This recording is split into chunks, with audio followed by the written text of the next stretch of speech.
Hey everyone, welcome to the Mad Props channel. My name is Jared. This is going to be a documentation of my 96 Bayliner restoration. I'd call it episode 1, but I kind of hesitate to because I'm already halfway through it already. I started last summer and been kind of taking my time. The winter's been slow, but I just decided kind of last minute to pick up with kind of documenting it through YouTube of where I'm at. And the reason is because I've noticed on a lot of the videos I've seen on YouTube, the series through Frisco Boater and a couple others I've seen, that they kind of tend to trail off at the end. They don't seem to document as well, kind of putting the boat back together.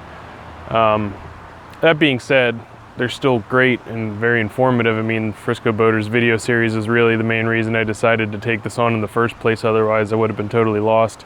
That and the Iboats forum has really kind of given me all the info I need. That being said, thanks for joining me. Let's go take a look at the boat. All right, guys, here it is. So this is, I have to apologize. I mean, it looks pretty much the same as it does the day I bought it from the outside. I haven't done anything at all to it. I mean, it needs buffed, polished, the works. But again, it's a 96 Bayliner 2050 LS 40th anniversary edition, if that's not enough of a mouthful. So like I said, I'm kind of halfway through this thing already.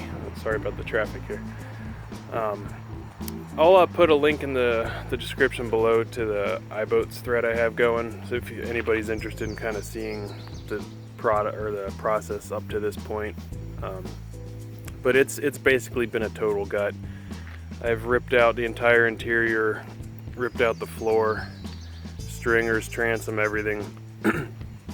So I'm going to show you the inside here, the bow area. It's not too pretty, but as you can see, at this point I have the floor installed.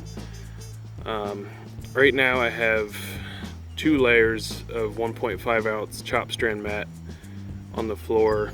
I actually just ordered some more because I ran out from US Composites, and I just got a delivery the other day of a little bit more for this back corner here, and as well as a roll of 10 ounce cloth that I'm going to put over top of the whole thing, and that should finish up the floor.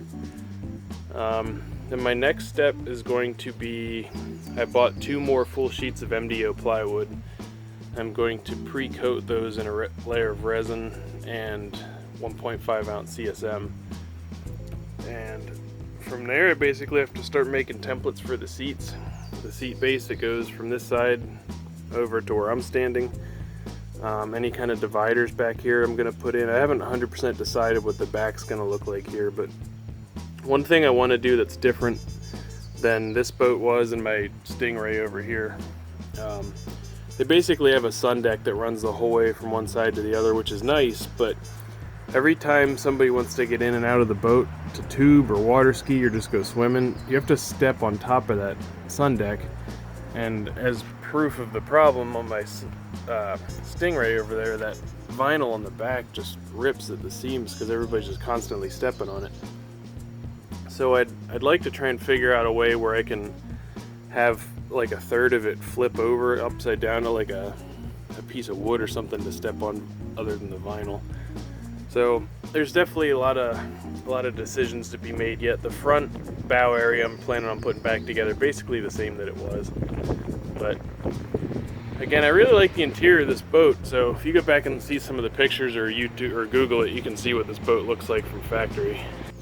So that's pretty much where I'm at. Like I said, I don't want to spend too much time going into details of what I've already done. I have that stuff documented on my Iboats forum thread. So yeah, that's it. Hey guys, so thanks for stopping by. Again, that was the boat there, so hopefully that was at least a little bit informative.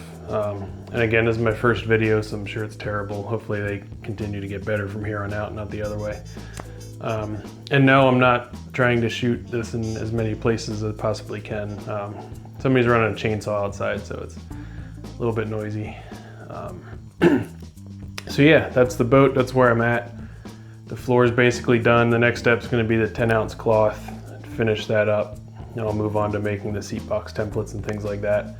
I'm going to hold off on the gel coat on the floor until that's done so I can just do the whole thing at once.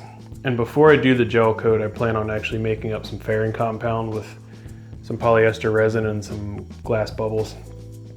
I don't plan on getting it like super smooth where it's going to look like glossy like the outside of the boat. I don't want to spend that much time on it, but I do want to get it at least somewhat faired out because I do plan on putting down some non-skid, which will help hide some imperfections, but I want to make sure that it at least looks somewhat decent because I don't plan on putting carpet in it for now. I may change my mind down the road, but for now I want to go without carpet, so hopefully it's just easy to kind of wipe everything out, and with kids that are going to drop popsicles and that they don't stain the carpet and those kinds of things. So yeah, that's where I'm at. Thanks again for stopping by and checking it out. Hopefully you guys stick with me moving through the project, and hopefully you guys can get some valuable information out of this. I'm definitely no expert, I'm learning as I go, but it's really not as difficult as a lot of people think to restore a boat. I mean, when I first started this, it seemed like this huge overwhelming task that how in the heck could I do this? But it's true of a lot of things. I mean, you break it down into simple little steps. Before you know it, you're gonna be done with it out on the boat, on the lake, cruising around. So again, thanks for stopping by. Hope to see you guys on the future videos. See ya.